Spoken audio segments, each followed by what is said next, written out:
жылдадыр коелуп чечени. Болбай калды.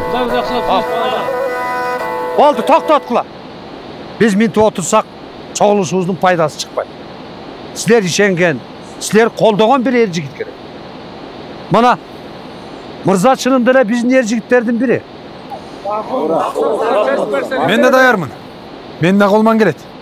Ай, сенин аялыңан башка эч кимге алың жетпейт.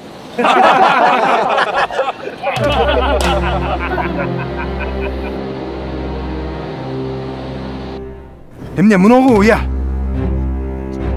А? Турчу мындай.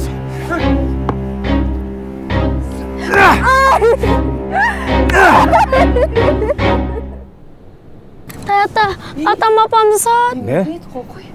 Сабыр кыл абышка.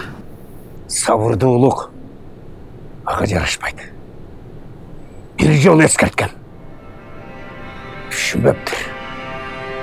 Эмне отасың? Жөнөдүк. Кадыры жок. Балкы жоккан эркек зайбыны кол көтөрөт. Эй, кыргызда эзелтен бери кыз конок деп дайыма сыйда жүрөт. Сен болса, тактырыңа тарынып, келинчеңге зомбулук кылдың. Сенде эркекти кантип эркек деп айтууга болот, я?